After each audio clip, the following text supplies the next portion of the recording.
on. So let me admit those. All right. I will go ahead and get started. 6:33. Hey, welcome everybody.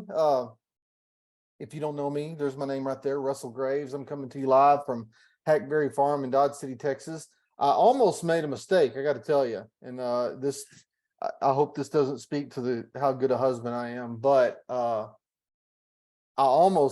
usually do these on Tuesday night, and I almost said it for last night, not thinking about what day that February 14th is. And you would think I would know that because I've been married for this September will be 30 years I've been married.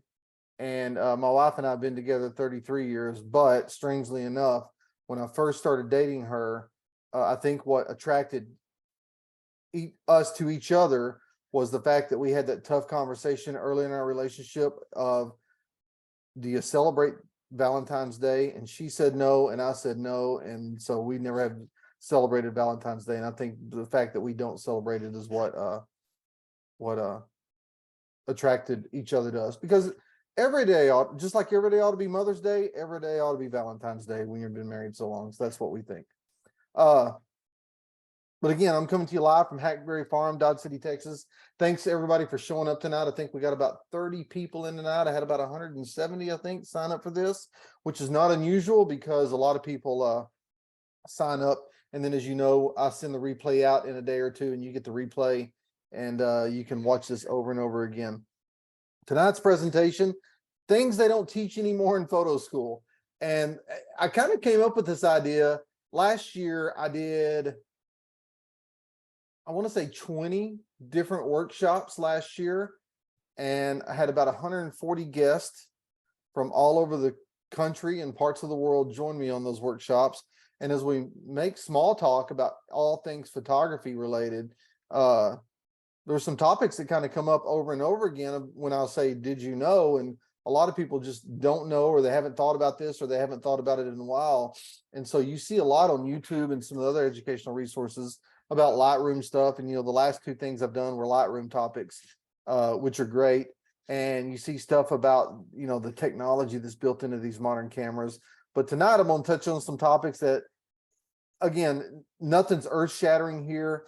These are just things that I talked with about people, and things that you may or may not know. Some of the things you may know, some of the things you may not know. And so as we go through this, I'd love for this to be a dialogue and not a monologue. So if you have any questions, I think I've got everyone muted as they come in. So just feel free to unmute your button and ask away if you have any questions, or if you have something once I get to the list, if you have something that that you think has kind of fallen to the wayside in terms of what people learn, feel free to speak up. You know, this is my list, and if you've seen many of my webinars, or if you've been with me on a workshop, or if I've talked photography with you, you know, I'm quick to tell you that I don't know everything, and I know what I know, and I know a few things really, really well, but I can always be persuaded. And so I don't have a lock on all the photography knowledge. So that's why I encourage you, if you have something you want to join in and add to the mix, feel free to do so. Let me get the right thing going. I always like starting these things off, kind of a warm up, with just some cool pictures I've shot. Don't really have anything to do with the topic at hand, just a way to kind of talk about a few things. And this has been in a slideshow before, and I'll tell you about this picture really quick. I saw a picture like this when I started taking pictures in the 80s, when I was a teenager and in high school. And you know, that's back in the day when you shot film. And I know I saw books that had the same sort of whirlpool swirl, and I always tried to replicate it, and I never could find the right whirlpool. And then last October, I was in the Smoky Mountains, and we walked up to this it's just a short waterfall. It's maybe 2 or 3 feet tall. Walked up to this short waterfall that I knew would be a beautiful spot to photograph. And I looked and saw the whirlpool. And so there was a bunch of leaves stacked up in there. So I freed some of the leaves and threw some new ones in there and got that swirl. That's about a 5-second exposure to get that swirl. But that's a shot I'm proud of, not because I like patting myself on the back on pictures I take, but that's one I've been trying to get for a long, long time. And I finally found the right spot, and I thought it was pretty neat. So let's talk about a few things that they don't teach in photo school anymore. And one thing is the northern blue sky is roughly 18% gray. And you may not know what I'm talking about when I say 18% gray, but if you think about the histogram on your camera or the histogram you see in Lightroom, the left, and I may get this wrong because I always get this confused, but the left is completely black. The right side of the histogram is completely white. Well, the space right in the middle is 18% gray. It's on that road halfway between pure black and pure white. It's 18% gray. And the reason why 18% gray is important is because that's how cameras are calibrated. And so whether you're shooting Nikon, Sony, Canon, and whatever, forever, they've been all calibrated to 18% gray. Well, the problem is when you're taking pictures in nature, not everything's 18% gray. Sometimes you have dark shadows in the background. Sometimes you have a really bright background. Like a couple of weeks ago, I was in Yellowstone in the winter and everything's white. And so all of a sudden the cameras can't read really bright or really dark scenes reliably, especially if your subject is not the same intensity, white or dark, like you'd see in a scene. And a good example is I talk about all the time is like a coyote, which is kind of mid-tone. It's somewhere between black and white, more closer to 18% gray. Like a coyote on snow, like you'd see in Yellowstone, all that snow is going to overwhelm the camera and you can't get it right. So if you're having trouble figuring out exposure, the northern blue sky, just 20-25 degrees above horizon, is almost exactly 18% gray. And so if you shoot manual, and that's how I figured that out a long time ago. I read it somewhere, but it works great. If you shoot manual and you're having a hard time figuring out the exposure, point it at the northern sky. And the reason is when we see things in nature, we're seeing lights reflected off that object. If you're looking at the green leaves of a tree, the trees are reflecting green light. But the light that's falling on that tree, or the light that we're trying to take pictures of, it's incident light or incidental light. And so when that light is falling over your shoulder onto a subject, the same light that you can hold your hand up by your face, the same light that may be falling on your hand is the same light that may be falling on the subject out there. And so so theoretically, the exposure is going to be the same up close as it is far away if you're exposing for a well-lit subject against a light or dark background. Well, it's the same thing that goes true with the northern blue sky. If you can aim on the northern blue sky, help you sort of figure out where the basic exposure on what it ought to be, you can always adjust later on when you take the picture. But as a good starting place, the northern blue sky is that's still a trick I use after all these years, and it works great. Also, the palm of most everybody's hand too is almost right in the middle, 18% gray. It's not purely white, it's not purely dark, it's right in the middle. So you can try that as well. And so a lot of times on these subjects where you've got real reflective water and it's kind of bright, I'll just, like on this particular scene here, I aimed right above the trees. It wasn't exactly north, but it was close enough. But that blue sky area is right in the middle of the histogram. And so you meter on the top with nothing in the subject, meter just on the sky, lock in the exposure, recompose, and everything should come out with the correct exposure. Oops, hang on a second. I'll answer that in a minute, Carol. I got your question. Yeah, if anyone has a question they want to just put in the chat, I've got that going too. So put that in there as well. On the subject of metering cameras, one of the things that is I talk about with a lot of people really hadn't heard about this or talk about it, but it's important that you calibrate your cameras with one another. And so just because you buy a brand new camera off the shelf, or like me, I own 6 different Canon cameras, and I don't have, not any single one is the same model camera. I've got a 1D Mark IV, I've got a Canon 40D, a Canon 60D, a Canon 90D, a R5 camera, and did I say 1DX Mark IV or a 5D? And all those cameras are likely to drift a little bit on how they meter. And so one of the things I always try to do when I get cameras, especially when I'm going to the field and I'm carrying a backup camera, is I calibrate the cameras with one another. So For example, like my R5 camera that's got a pretty reliable meter, I may shine it on that northern blue sky, which should be 18% gray, and then I'll make note of what the exposure says it is, take the camera off, use the same lens, put another camera on, and then I will make sure they're reading the exact same exposure. Because what happens is if you use multiple cameras and one's drifting a little bit, it's going to create more work in post-processing trying to correct what one camera misses. I've got a Canon 5D. It is reliably unreliable when it comes to the metering. I always have to calibrate that thing. And so it is a thing, you know, you think you spend all that money on cameras that they would be, one would be exactly the same as the other, but that's not always the case. And so I encourage people to calibrate your cameras with one another. And the way, and if they do, if they're not reading the same thing, it's a pretty easy fix. And this is the way that used to be done with film cameras. So I would set one camera, maybe I'm using 100 ISO 100 film back in the day. And then I'd have another camera that I was trying to calibrate with it. Maybe it underexposed by about a third of a stop based on the base camera I was using.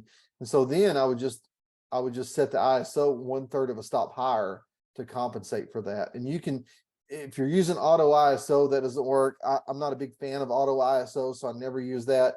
But when I calibrate my cameras, I just adjust the ISO to where both cameras are reading the exact same scene the exact same way. And then another way you can calibrate them is if you use exposure compensation, or if you're dialing things in manually, you can always adjust that way. But it's a good thing to do, good thing to try out, easy thing to try out, and it's free. You just calibrate your cameras, make sure they both read the same.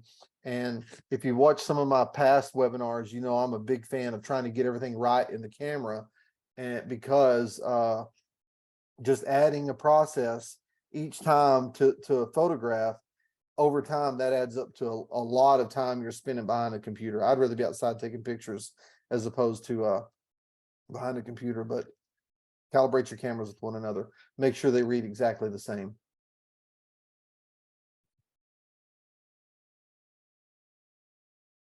And the reason is, so when I exposed for this picture, this was, I did this metered against the blue sky because I saw one of these frigate birds come in.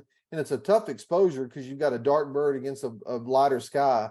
And so I checked, and we were looking, the sun was at our back. I was looking to the mainly easterly. And then I swung my camera to the north, dialed in manually what the camera said ought to do, turned back, and within a few seconds, this other frigate bird tried to come take the roost from that one. And I was able to just nail the exposure again, just checking to make sure everything was dialed in properly based on that northern sky. And if I was using another camera, no matter what camera I pick up, I knew it'd be able to meter the same, because I always check to make sure they're calibrated with one another. And here's another thing I recommend too: calibrate your cameras with your monitor. Now, back in the film days, this wasn't really a thing, but even in today's digital age, I think it's important to do. And so it's not a true calibration. I know a lot of people that print have those spider calibration things that you can put on your screen. It can really dial in your color. I've got one of those, and I'll calibrate my monitor when I'm looking at the pictures when I get them back, to make sure, you know, the blues are blue and the reds are red and all the colors look true to life. But one of the things I do whenever I get a new camera in and I check it over time is, this is the best you can do, but it still works. On the back of a camera, this is a Canon 90D, you can set the display brightness to either brighter or darker. And so what I will do is, in the same light I'm editing my photos in, I'll hold my camera up to the screen and I'll set the brightness with the same picture on the camera and on the screen. I'll set the brightness so that the screen on the back of my camera matches my computer screen as close as I can get it. You can't make it exact, but you can get it pretty close. And the reason why I do that is because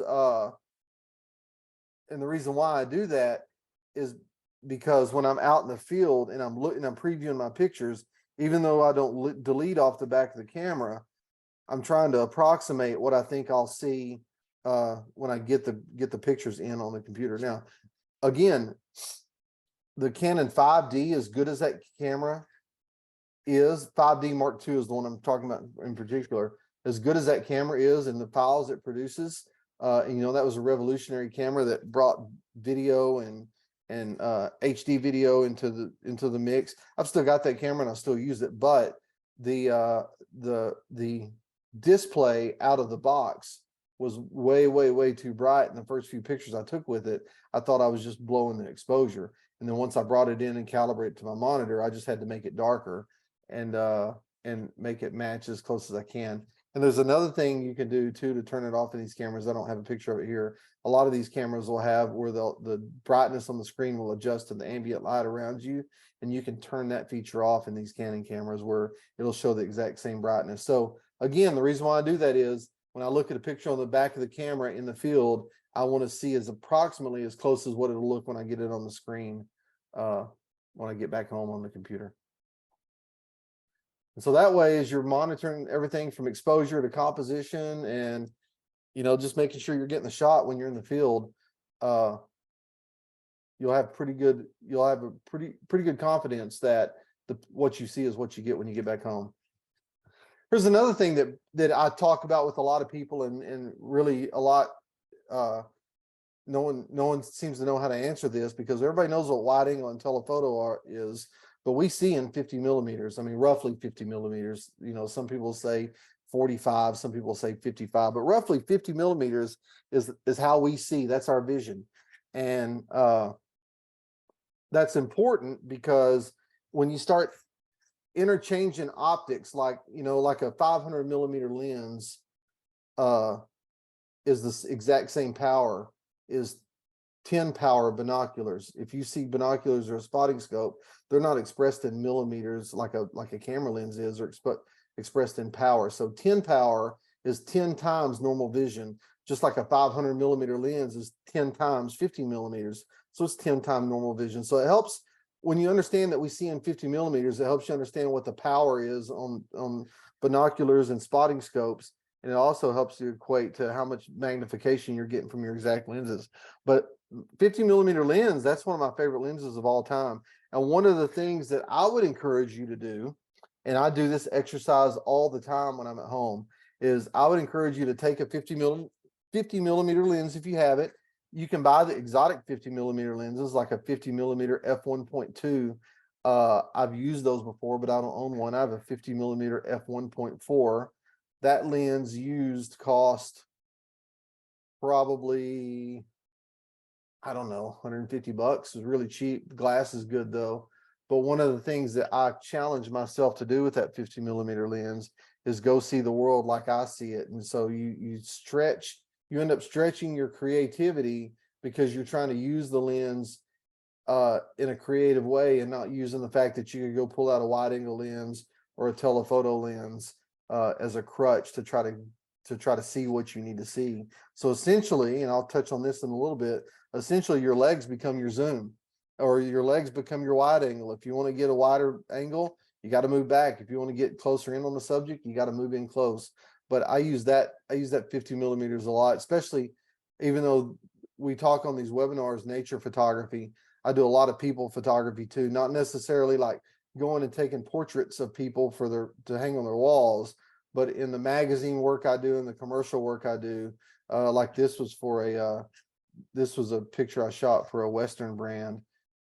But in that work I do like that, I use that 50 millimeter lens a lot because it just gives a good natural view. If you like taking pictures of people, it gives a good natural view. It's not compressed. You try never to take pictures of a person with a wide angle lens because it distorts too much.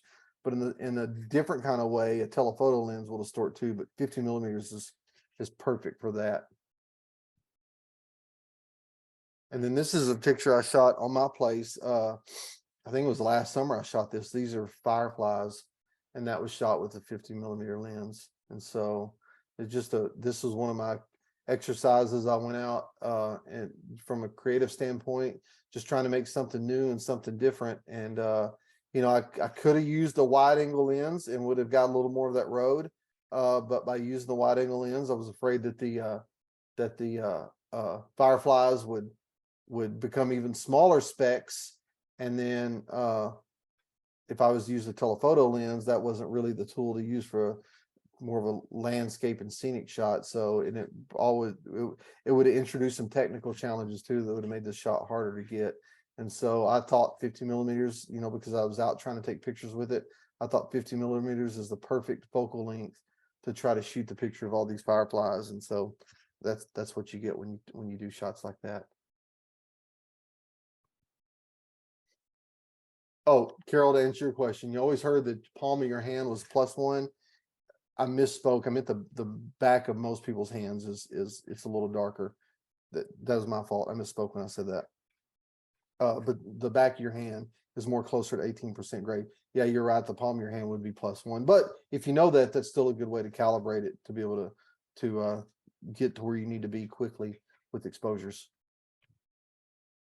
Yeah, if you guys have any questions, just speak up or type into the chat box. And I'll be sure to answer those. If you're looking for the best angle of light, you know, this is kind of a photo 101 thing, but again, this is one of those things that I'll ask the question from time to time, and people say, well, they'll kind of ponder the question, but it's really a straightforward question. Whenever I used to go teach high school kids photography back when I was a teacher, or when I used to do, I'd do a talk like at a Rotary Club about, what are the basics of wildlife photography. I'd always teach them the same 3 kind of basic things that everyone should learn in photo 101 is especially when you're talking wildlife photography. Get close, use the rule of thirds. We've all heard the rule of thirds, and then keep the sun at your back. And so with sun at your back, you really got a 180-degree view of where the best angle of light is, or where the sun can be behind your back. So within that 180 degrees behind you, what's the best thing to look for? What I always tell people is point your shadow at the subject. And so if you've got the chance to be able to move around, and if you go to Yellowstone or somewhere like that where the animals just aren't afraid of you, maybe moving laterally, but you'll always get the best angle of light. For starters, if you just use your shadow as a pointer and then point your shadow right at the subject, that way the sun's right behind you, the animal's going to be the most evenly illuminated. And you can't always do that, but it's a good starting place. That's a good place to try to that's a good rule to try to adhere to. And that's what I did on some of these things. The cool thing about keeping the sun at your back is when you have shadows, you always get that catch light in the animal's eye, like you can see here in this bobwhite quail. And then whatever shadows that you have tend to fall away from the subject, and they just don't become noticeable, or you don't see them. And so again, not always possible. I realize when you're dealing with wildlife that sometimes the wildlife doesn't participate, so you get what you get. But if you have a choice, and usually what I'm talking about if you have a choice, I love sitting in blinds and setting blinds up. And so when I'm setting a blind up, I'll try to pre-plan where I think the animals are going to be. And then I'll use, you've got all kinds of apps like Sunseeker that'll show you where the sun's coming up. And then I'll try to set my blinds so if the animals show up where I think they're going to show up, the sun's going to be right over my back and pointing, the shadow of that blind will be pointing straight at the animals. And so that's how you get just this wonderful light like this.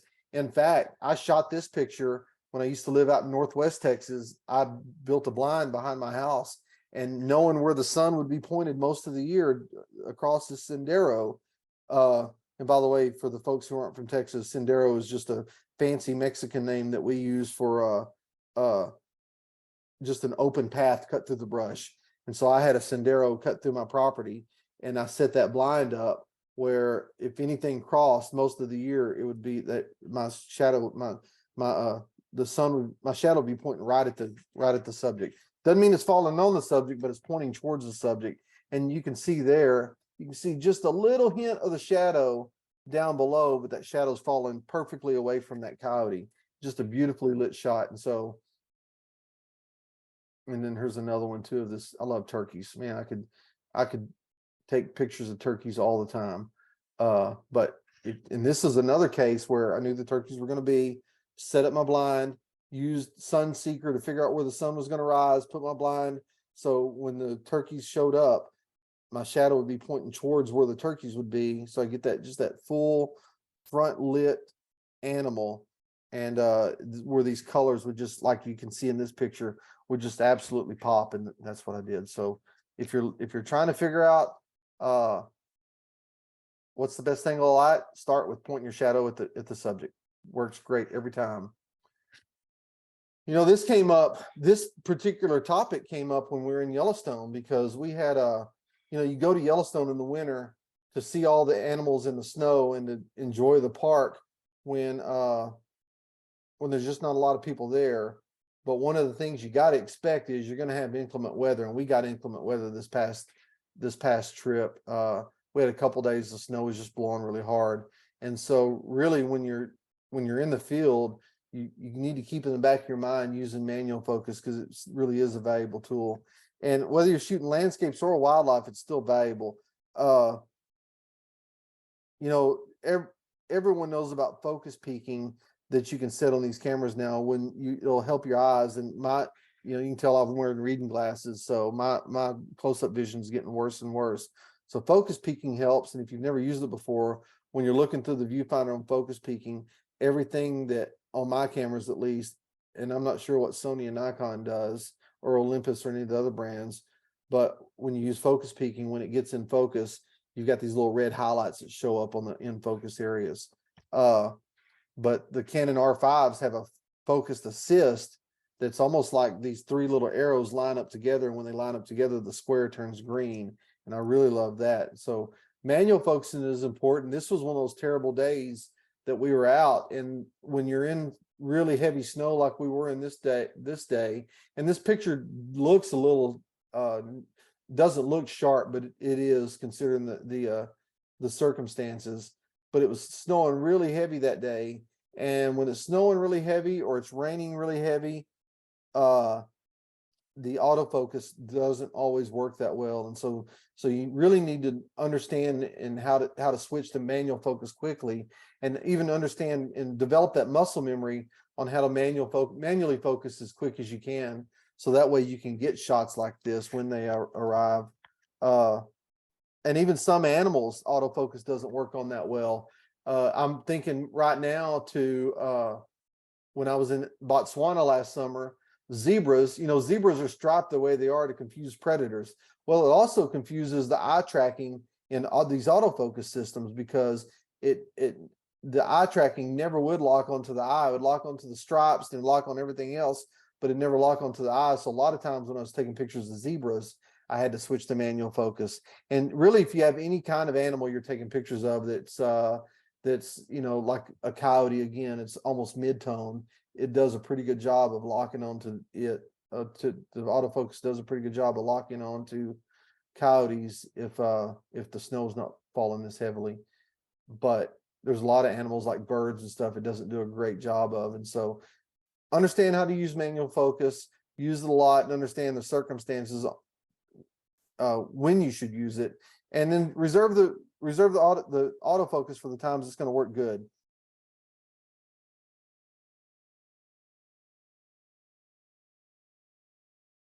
Francis asked the question. I'm just going to repeat your question here, Francis. If you switch the manual focus on the camera, should you also switch manual focus on the lens, or is it okay to leave the lens on autofocus? I think, okay, so unless there's a way I'm missing, on Canon cameras, you switch it on the lens. You don't switch it on the body, but it sounds to me like because I know Nikon switches. I know Nikon has a switch on the body and on the lens. On the times I've used Nikon before, Panasonic, I think you're okay to just switch one, because I think both switches do the same. Just disengage the autofocus on one or the other. But try this before it's time to use it. Switch it off on the body first and see if it'll let you manual focus on the lens. And then if not, then you just know to switch the lens off in manual focus. I don't think on the Panasonic you would have to switch both of them off, just one of them. Hope that helps. And if you don't mind, Francis, I'll give you my contact at the end. Once you try it out, I'd love to know what you figure out on that, because it's always helpful to me to understand all that. One of the questions I get a lot when we do these workshops are, how well do you know Olympus, or how well do you know Nikon or Sony. You know, I shoot Canon, so I'm most familiar with Canon, but it's like I drive a Chevy truck, so I'm most familiar with Chevys. But if I got into a Ford or a Dodge or a Toyota, the buttons may be in a different place, but I can still drive the truck. And that's how I am with cameras. So sometimes I may have to kind of search around for the right buttons to push to turn the air conditioner on or get the Sirius XM to work, but I can still operate the different cameras functionally. But these little nuances like Francis is talking about, it's always helpful to hear about that.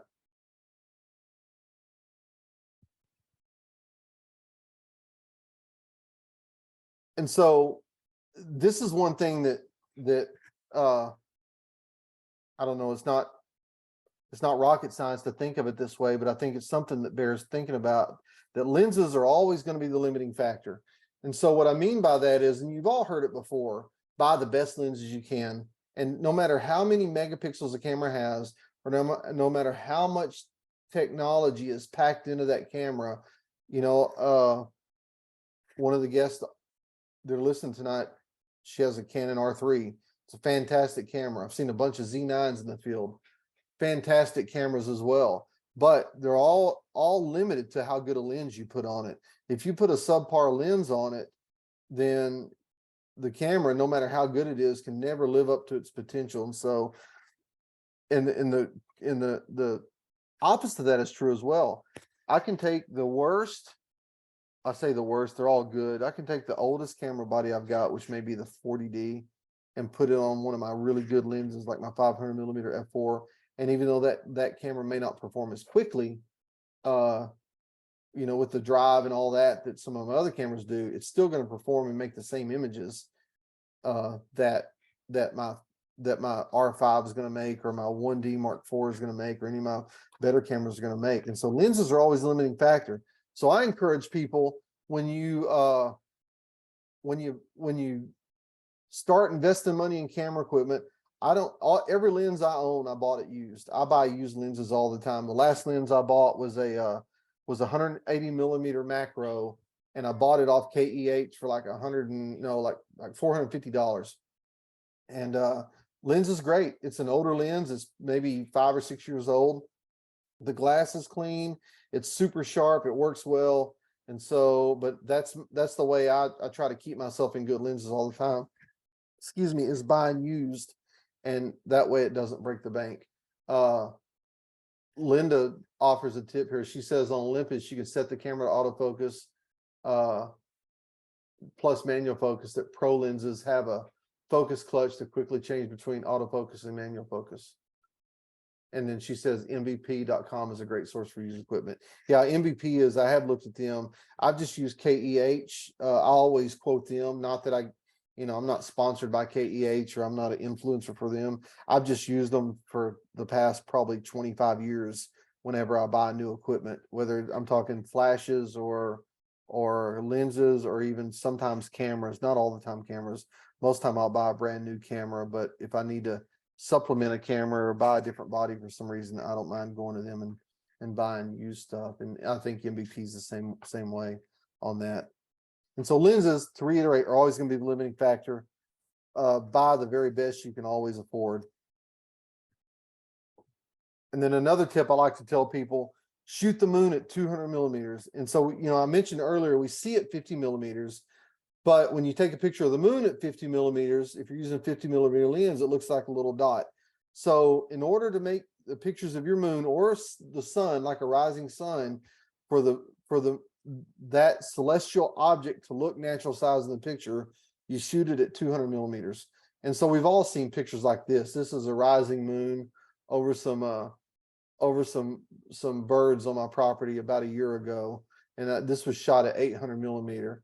And so we've all seen pictures like that where, you use a big telephoto lens and it makes the moon look gigantic. And, that's not a super moon. That's just a telephoto moon. But if you want to start having pictures where it looks a normal size in the frame, 200 millimeters is the way to go on that. And so that's a moonrise over in Oklahoma. This is moonrise over in Caprock Canyon State Park. Moonset. Moon was setting behind some canyon walls over there, but all these were shot at 200 millimeter to kind of give that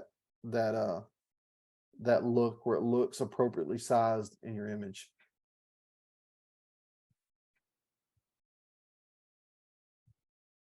I was doing a workshop last week in the Florida Everglades, and we were talking about this particular subject, that bigger lenses aren't always a better option. You know, it's if you use a telephoto lens, you've heard people who aren't photographers say to you, I bet you can take a picture of a gnat on a deer's back from 300 yards away. Well, the fact is you can, but you're not going to get a good picture because you got to be close. And so what I mean by bigger lenses aren't always the best option is that the more magnification you introduce into a picture, the more inherent sharpness you're liable to get out of that picture. The inherent unsharpness, I should say, you're liable to get out of that picture. And what I mean by that is, you know, I know that I think Canon and Nikon and some other manufacturers making 800mm lens, and I think there's some even making 1000mm lens. And the temptation, if you've got the money to spend, which those are pretty spendy lenses, the temptation is to just get bigger and bigger and bigger and bigger. But after a while, that you hit a limitation. A year ago, last summer, me and Russ Nordstrand and Trevor LeClaire were with the group in Tuxedni Bay, Alaska. It was a rugged, off the grid camping trip that we did, that we took people to see truly wild bears up close. And when we'd go out sort of in the later in the morning or early in the afternoon, and the bears would be out in the field a little bit, one guy had an 800mm lens and he was trying to take pictures of those, but he never could get the sharp pictures of them. And he kept thinking it was his lens. But the problem was, and we've all seen it before, especially when it's hot, you get these, what I call heat bubbles, but these thermals that rise off the ground and inherently make the image less sharp. Well, when you use a bigger telephoto lens, that exasperates that effect. And so when you're shooting through all that heat, or like yesterday, I wasn't out there, but I talked to a friend of mine who lived in Childress, where I used to live in Northwest Texas, and the wind was blowing 60 miles an hour yesterday. But even if the wind would have been blowing 20 miles an hour, it's still, when you're in the wild, you're still kicking up dust. And so the more area you shoot through with a bigger telephoto lens, the more inherently blurry the picture is going to be, or less sharp the picture is going to be, because you're shooting through all that air. And again, that problem is compounded. The bigger the telephoto lens you have, the more the more that unsharpness is magnified. And so bigger lenses aren't always a better option. Sometimes it's just best to try to get close to the animals.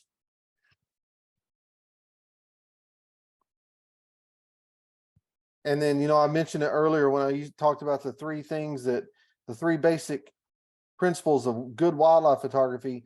Use the rule of thirds, keep the sun at your back, get close. Your legs are always going to be your best zoom. And I know, you know, if you're in a national park, you've got limitations on how close you can be. One of the things that, you know, I didn't really, wasn't really going to include it on this, but since I've got it right here, I'll show you. One of the things that I've started carrying with me, you know, when we do workshops somewhere in a national park, we're bound by the rules of the park on how close we need to be to the animals. But I've got now where I try to take the guesswork out of it. I've had one of these forever. This is a laser rangefinder.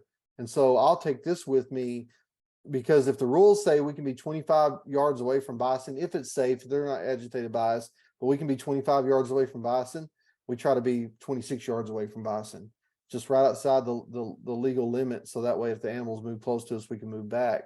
But I always check my distances when we're out like that. When we go to Katmai, you know, I've started doing the same thing. And the reason is because if I know exactly how far we are, you know, if I'm guessing, I always guess too far. You know, if it says you've got to be 25 yards away, we may be 45 yards away, which, in the interest of, again, like I talked about last time, in sharpness, your images are always going to get sharper the closer you can get to the animal.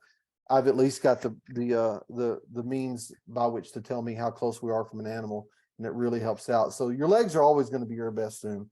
And so when you're setting up shots in your backyard for backyard birds, or you're setting up shots in a park, you know, don't always rely on cropping, or don't always rely on the biggest lens you can. Rely on your ability to move closer to as your first option, and move as close as you can, and then use the appropriate lens after that, and let the lens do the rest. When I first started taking wildlife pictures, all I could afford was a 200mm lens. And so that's what I shot with. I had a 70 to 200mm zoom that I shot wildlife pictures with. And so then I tried and this is when I was like 18, 19, 20 years old. I tried really to get really good at being able to hide from animals and understanding how to get closer to animals.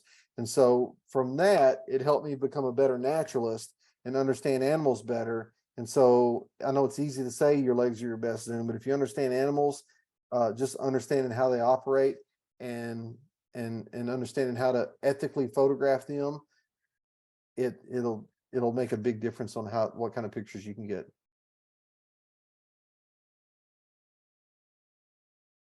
This little Rufus hummingbird showed up in my yard last summer. And that's what I did over time.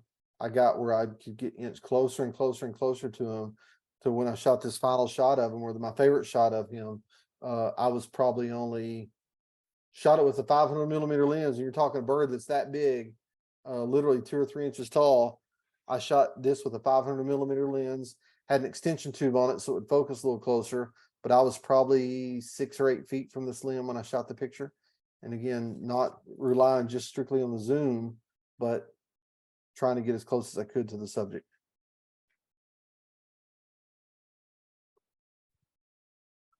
And here's a hidden button that I find a lot of people don't know what it's for. Is it's a depth of field preview. Now that I mentioned here, it's a DSLR cameras, because if you shoot mirrorless, they have this already built into it. You can set this as a setting to see what your depth of field is when you're dialing it in, especially when you're shooting landscape pictures. But if you see that little hidden button, like this is on a Canon, and I think they're probably about in the same place in the other camera manufacturers. But if you see that little hidden button there, you can, if you press it, you can see what your picture is going to look like at like f8, f16, f22. It helps you visualize what the depth of field is going to be whenever you're shooting pictures, well, with any lens. But I find it most helpful and most useful when I'm shooting landscape pictures, like this picture here. This was in New Zealand when I was there, I don't know, 4 or 5 years ago. One thing I wanted to do is make sure that bush, that grass, that bunch grass was in focus. So, it was right in front of the camera. You've got a beautiful sunset and beautiful mountain scenery in the background. And so I used, in a case like this, is where I've used depth of field preview to make sure everything was in focus. And again, that's for DSLR cameras. Not every single one of them have it, but a lot of them do. All the ones I have the depth of field preview. But if you use mirrorless, you can program your camera to do this already for you when you're shooting through live view. And then when I'm shooting macro, especially when you're shooting at great magnification, and I shot this jumping spider with that 180mm lens I was mentioning earlier, I'd use depth of field preview just to make sure that it doesn't matter that his back legs are out of focus to me, but what matters is kind of his face is in focus. And since you have such a razor thin plane of focus when you're shooting macro, that depth of field preview comes in really handy. And since that's a new genre of photography I'm trying to learn and trying to get better at, I can't audit, now I can kind of visualize, I've done it enough, I can imagine when I shoot a wide angle shot at f8 what it's going to look like f8 compared to f22. But I don't have that memory, that muscle memory in my brain yet when I'm shooting macro pictures. And so I've still got to use it a lot to try to visualize, how much is in focus. And you can see the eyes are in focus, and as it goes away from you, it's obviously out of focus, but as the focal plane comes closer to you, you can see that foot that's a little further back, that's kind of right underneath his eyeballs. That's a little more in focus. But one of his feet that are further out are out of focus. And the only way I knew to get that kind of plane of focus was to use that focus preview that I've got. And then use the flash. In all of my experience shooting pictures of wildlife, flash is one of those things that it came in vogue maybe about for wildlife photography. I say it came in vogue. It was in vogue earnestly, I'm going to say in the late 2000s, early teens, because I used to see it a lot. People would use it for birds as fill flash. they'd use those Fresnel lenses and that whole setup, if you've ever seen that before, where it really project your flash out. And so when I say use a flash, I'm not talking about that kind of stuff. I'm not a fan of the way that looks because it's on camera flash, it's direct camera flash. I can't tell you what kind of effect it has on that birds because that flash gets so bright. I can tell you though, of having hundreds of pictures of the same deer, that flash doesn't seem to bar, just normal flash, off camera flash doesn't seem to bother deer, because I've got hundreds of pictures of this deer with that same setup. And so what I was trying to do was I was using a camera trap with a 2 flash setup off camera, by the way, because if you think about when you were kids and you go to Olin Mills or Sears Portrait Studio, or even now, if you get your picture made that's using flash, they never have them right on top of the camera anymore. It's always off camera flash. And that's what I was using in this instance. But just that brief duration. And I mean, it's like a you know, a 1/64th of a second doesn't seem to bother animals when you take pictures of them. But the cool thing about flashes these days, back in the day, it used to be a lot more complicated, but now if you set your camera in one of the priority modes, like aperture priority, and then you turn your flash on and it's on TTL mode or whatever the different modes are of cameras, the camera and the flash will do all the heavy lifting for you. Back in the day, you had to know the distance and you had to set the f-stop, and it was all these complicated formulas you'd have to go through in your mind. But now it's pretty much just turn the flash on, turn the camera on, and everything gets figured out inside the camera for you in a split second, and you don't even recognize it. Because these flashes, these flashes will fire a pre-flash, and they'll help the camera calculate exposure, and then it'll fire another flash for the final exposure. And it all happens, and it happens so fast you can't even see it happening. But I like using flash too in landscape photography, like this picture, this dying thunderstorm at sunset. This is out in West Texas. I used a gelled flash to try to mimic the color of the sunlight to light up these posts. And the flash was off camera. It was coming from the right side of the frame on this picture, but it was kind of raking across all of those. You can see each post gets a little darker, but this main post I wanted to put a little light on. And that was again gelled with kind of a golden colored gel. It's called a CTO filter, and it was made to correct if you shot under. It was made to correct back in the day if you shot under fluorescent lights, and you use the flash, everything would look green. And so to balance the flash with the fluorescent lights and to warm everything up, you'd use a CTO filter. But you can buy these things now. I don't even know if they're called CTOs anymore, but you can buy them now. Just a little pop-on unit that kind of warms up the flash, and that's what I use there. But I tend to use flash, not a lot, but it's a tool in your tool bag. If you just remember to use it, it works really great. But a lot of people don't talk about using flash anymore. And even, I talked earlier about shooting pictures of people. This is a picture I shot of a friend of mine. His name's Gary Clark. Gary's a beekeeper, and I shot this was for a magazine story about what's happening to our bee populations. They're declining. And so I wanted a picture I quoted him in the story, and I wanted a picture of him. And so, even when you're taking pictures of people outside, the best thing to do is not make them face the sun so they squint. And then really on this, all I had to do is hide the sun behind him. It backlit these flowers, backlit him and his hood, backlit the smoke. And then all I had to do is bring the flash in, and the camera calculates everything. But using flash in the outdoors, even though it seems counterintuitive, it's really, really a good tool. And I use a lot of macro photographers use it. I do too. This isn't a true macro shot. This is more of a close-up shot. I shot this picture of these breeding toads with a 70 to 200 millimeter lens using extension tubes. But you can tell the little catch light on the top of their eyes. I lit them from above with the flash. Again, the key thing is for it to be more natural looking is get the flash off the camera, and get the flash off the camera, and that will help make it look more natural, and it helps your shadows kind of go where you want them to go. It doesn't just give that flat light look like you see in a lot of horrible portraits. And so that's what I did on this, is raise the camera up above these frogs and shot that picture. If you want to see the setup, there's a shameless plug. if you go to my YouTube channel, Wildlife Photo Show, there's a video on there called Frog Party. And this was in the Missouri Ozarks where I took this picture. It was a day that my son and I were supposed to be fishing, but it rained a bunch and the creeks got up. And so we couldn't go fishing. So instead we went and looked for frogs and took pictures that day. And so that's what if you watch that video, you'll see this exact same picture in the setup of how I took this shot. And I think this is the last suggestion I have for you. And man, we're right on time too. Make lists. I was telling this story on my last workshop as well. When I shot film, I used to make lists. I would print them out on a dot matrix printer in pretty small lettering, and I would tape them to the back of the camera. And so that was before cameras had screens on the back. And the reason why I would do that is all these things we've been talking about and more, I'd make a list to help me remember to do it while I'm in the field.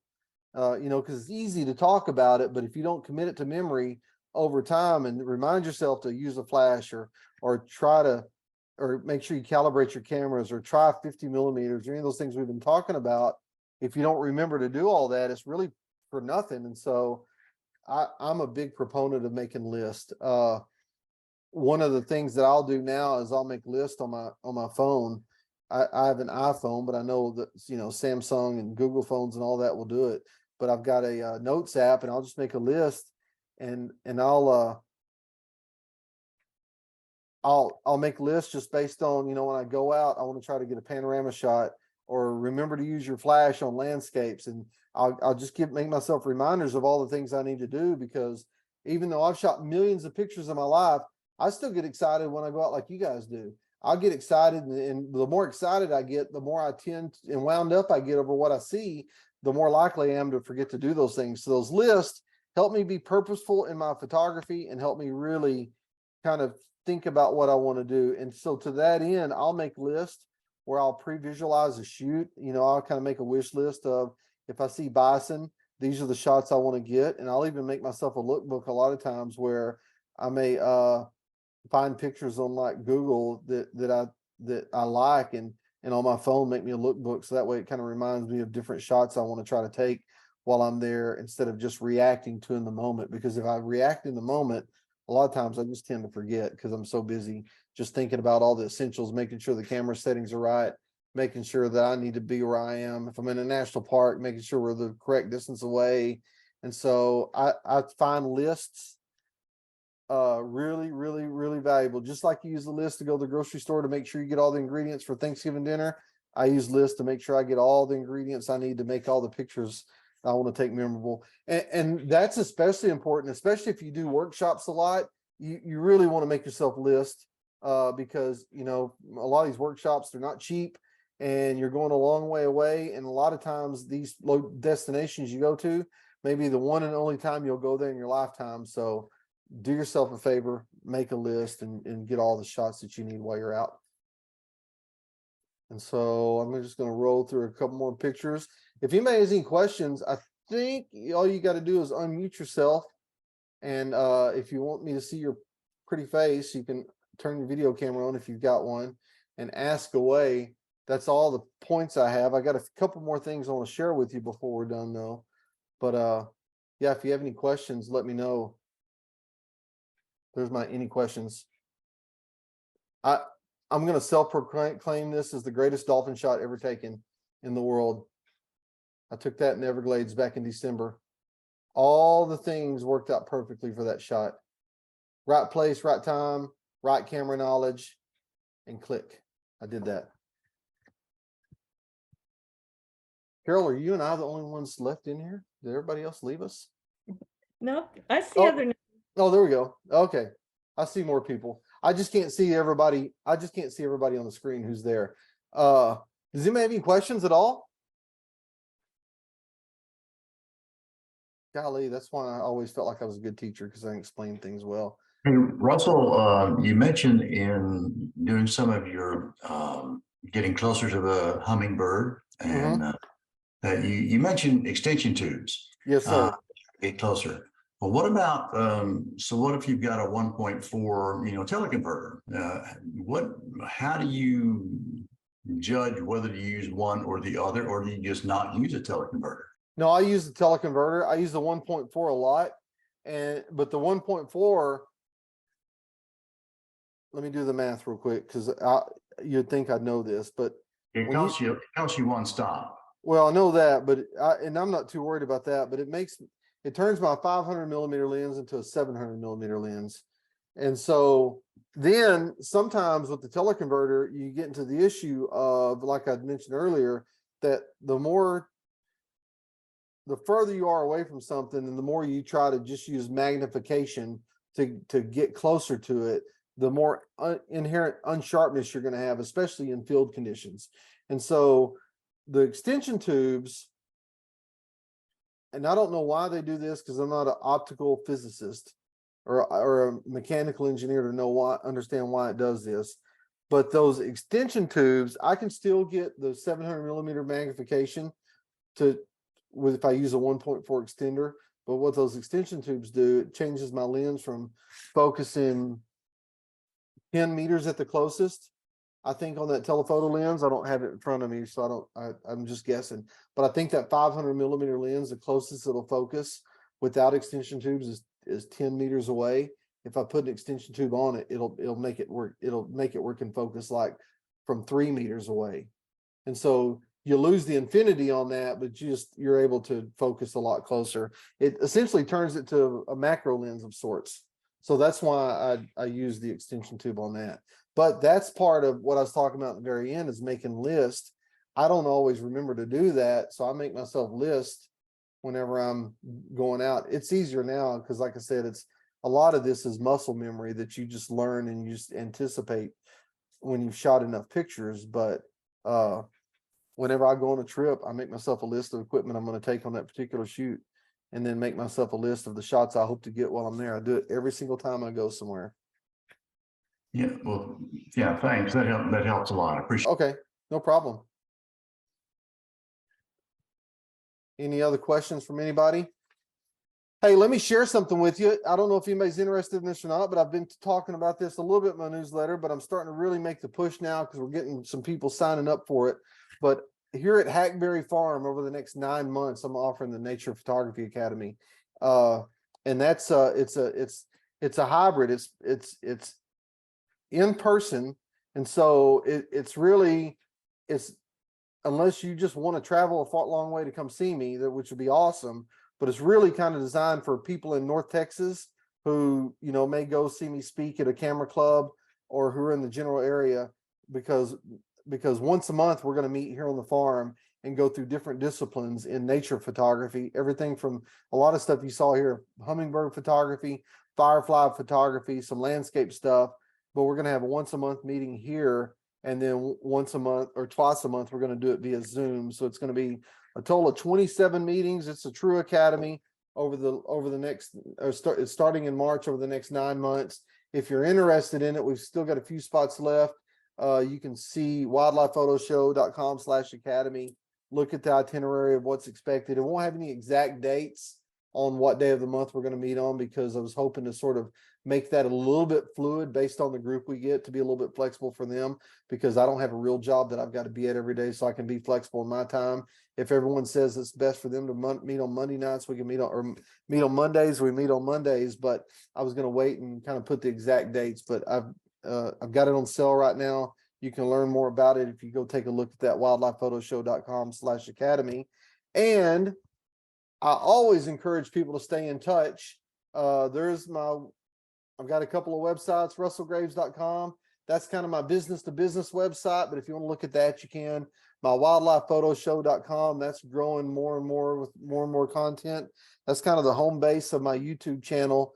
Whenever I put new videos up or new webinars up, all the educational stuff gets replicated over to wildlifephotoshow.com. And my email is russell@russellgraves.com. And as Dr. Barry Lambert can tell you, if you contact me and have a question for you, I always get back with you. Sometimes it may take me a day or two, but I always try to stay in touch.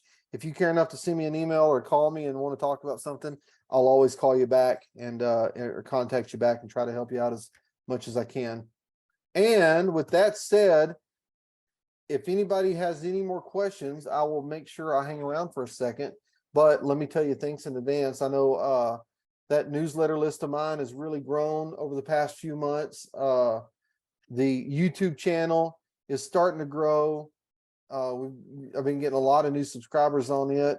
These webinars I was telling somebody the other day, I'm gonna have to get a expanded subscription on the Zoom model, because I'm starting to get enough signups where one of these days I'm going to have not everybody who tries to show up to watch these live are going to be able to see it. So everything's growing. I really appreciate everything. And it's been a lot of fun. Last year, I mentioned it before, I led 20 trips, 140 people, I think, on those trips all over the world. And, I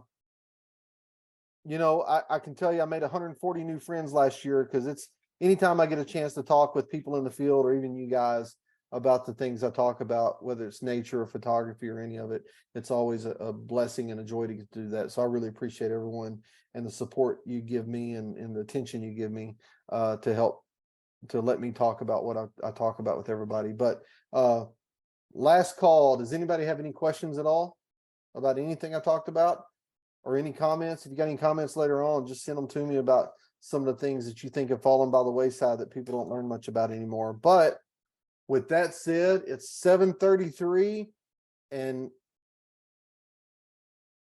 by gosh, I started an hour ago, and I always try to keep these things an hour, so I finished right on time this time too. So you guys stay in touch. Again, really appreciate it, and hope to hear from you soon. Take care. Thank you. Thanks, Russell.